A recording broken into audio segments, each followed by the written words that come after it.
नमस्कार। आज आषाढ कृष्ण द्वादशी शके 1935 सादर करीत आहोत ठाणे वार्ता। ठळक घडामोडी। ठाण्यातील रस्त्यावर पडलेले खड्डे बुजवण्यासाठी अत्याधुनिक तंत्रज्ञानाचा वापर। ठाणे महापौर वर्षा मॅरेथॉन स्पर्धेचं लेखापरीक्षणच होत नसल्याचं उघड आणि उद्याच्या गटारीची सर्वत्र जय्यत तयारी। या आणि इतर घडामोडी विस्तृतपणे पण काही क्षणातच। गेले 2 आठवड्याहून अधिक काळ काम बंद आंदोलन करणाऱ्या कंत्राटी घंटागाडी सफाई कामगारांनी आपली भूमिका काहीशी मावळ केली आहे।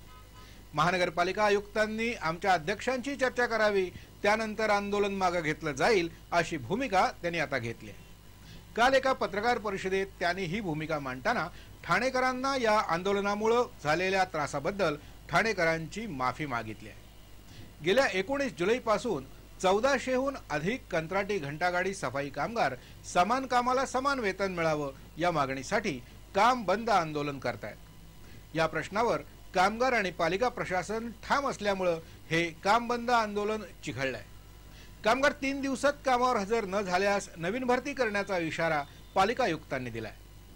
आतापर्यंत ठेकेदारांनी 300हून अधिक कर्मचाऱ्यांची भरती केली आहे। घंटागाडी कामगारांमध्ये फूट पडल्याचा दावा चुकीचा असल्याचं कामगारांचं म्हणणं आहे। 5 ते 6 हजारात घर कसं चालवायचं, किमान 10 ते 12 हजार वेतन मिळावं अशी कामगारांची मागणी आहे। आम्ही एक पाऊल मागे घेतलं, आता प्रशासनानं देखील एक पाऊल मागे घ्यावं अशी भूमिका कामगारांनी मांडली आहे। ठाण्यातील रस्त्यावर पडलेले खड्डे बुजवण्यासाठी प्रथमच अत्याधुनिक तंत्रज्ञानाचा उपयोग करण्यात आलाय। यामुळे खड्डे भरल्यानंतर अवघ्या 5 तासात वाहतूक पूर्ववत करण्यात यश आलंय। ठाण्यातील 3 हात नाका हा परिसर मोठ्या वर्दळीचा आहे। या नाक्यावर 5 रस्ते एकमेकांना येऊन मिळतात। अलीकडे झालेल्या पावसामुळे या रस्त्यांना मोठे खड्डे पडले होते, त्यामुळे इथून ये जा करणाऱ्या वाहनांना आणि नागरिकांना त्याचा त्रास होत असे। काल रात्री हे खड्डे बुजवण्याचं काम हाती घेण्यात आलं। यासाठी हाय स्ट्रेंथ आणि हाय परफॉर्मन्स कॉन्क्रीट, स्पीडक्रीट आणि सुपरकोट हे तंत्रज्ञान खड्डे बुजवण्यासाठी प्रथमच वापरण्यात आलंय। अशा पद्धतीने खड्डे बुजवल्यामुळे कॉन्क्रिटीकरणानंतर 5-6 तासात पुन्हा एकदा वाहतूक सुरू करता आली। एसीसी कंपनीने हे तंत्रज्ञान विकसित केलंय। हे खड्डे बुजवण्याचं काम सुरू असताना सभागृह नेते नरेश म्हस्के तसंच पालिकेचे वरिष्ठ अधिकारी तिथे उपस्थित होते। आता शहराच्या इतर भागात पडलेल्या खड्ड्यांना आज सकाळपासून UTWT पद्धतीने बुजवण्याचं काम सुरू करण्यात आलंय। ठाण्यातील अति धोकादायक अशा 17 इमारती या महिना अखेरीपर्यंत जमीनदोस्त केल्या जाणार असून यासाठी ठेकेदारांच्या नियुक्तीला मंजुरी दिली आहे। ठाणे महानगरपालिका क्षेत्रात जवळपास 70हून अधिक अति धोकादायक इमारती आहेत। या पावसाळ्यात काही इमारती कोसळण्याच्या दुर्घटना घडल्यामुळे पालिका प्रशासन याबाबत सजग झालंय। अति धोकादायक इमारतींमधील रहिवाशांना मुंबई महानगर विकास प्राधिकरणाने दिलेल्या भाड्याच्या घरामध्ये स्थलांतरित देखील करण्यात आलं। आतापर्यंत 250हून अधिक कुटुंबांचं स्थलांतर करण्यात आलंय। अति धोकादायक इमारतीमधून राहणाऱ्या रहिवाशांच्या जीवाला धोका असल्यामुळेच या इमारती पाडाव्या लागतील अशी पालिका प्रशासनाची भूमिका आहे। या 17 अति धोकादायक इमारती पाडण्यासाठी 20 लाखांचा खर्च अपेक्षित असून त्याला स्थायी समितीने मंजुरी दिली आहे। हा खर्च या इमारतीच्या पुनर्बांधणी दरम्यान बांधकाम व्यावसायिकांकडून वसूल केला जाणार आहे। निसर्गाचा समतोल राखणं ही आपल्या प्रत्येकाची जबाबदारी आहे असा संदेश देण्यासाठी काँग्रेसतर्फे क्रांती दौड आयोजित करण्यात आली असून यासाठी ख्यातनाम धावपटू मिल्खा सिंग उपस्थित राहणार आहे। ठाणे शहर काँग्रेस अध्यक्ष बाळकृष्ण पूर्णेकर यांनी एका पत्रकार परिषदेत ही माहिती दिली आहे। 11 ऑगस्टच्या क्रांती दिनाच्या निमित्तानं ही दौड आयोजित करण्यात आली असून 12 वर्षाखालील मुलं मुली, 15 वर्षाखालील मुलं मुली आणि खुला गट असे सर्वजण चला धावूया, निसर्गाचं संरक्षण करूया असा संदेश घेऊन या दौडमध्ये सहभागी होणार असल्याचं पूर्णेकर यांनी सांगितलं। 12 वर्षाखालील मुलामुलींची दौड 2 किलोमीटर तर 15 वर्षाखालील मुलामुलींची दौड 3.5 किलोमीटरची असेल। या दौडमध्ये सहभागी होणाऱ्या स्पर्धकांना 80 हजारांची रोख पारितोषिकं दिली जाणार आहेत। या क्रांती दौडसाठी शहर काँग्रेसच्या कार्यालयात अर्ज उपलब्ध करून देण्यात आले. या क्रांती दौडमध्ये सहभागी होणाऱ्या स्पर्धकांचा उत्साह वाढवण्यासाठी ख्यातनाम ऑलिम्पिक मिल्खा सिंग तसंच सुप्रसिद्ध सिने कलावंत, नाट्य कलावंत, वकील, डॉक्टर, उद्योजक, व्यापारी हे सहभागी होणार असल्याचं पूर्णेकर यांनी सांगितलं. भीमनगर, वर्तकनगर, लोकमान्यनगर, शास्त्रीनगर, शिवाईनगर असा या स्पर्धेचा मार्ग आहे.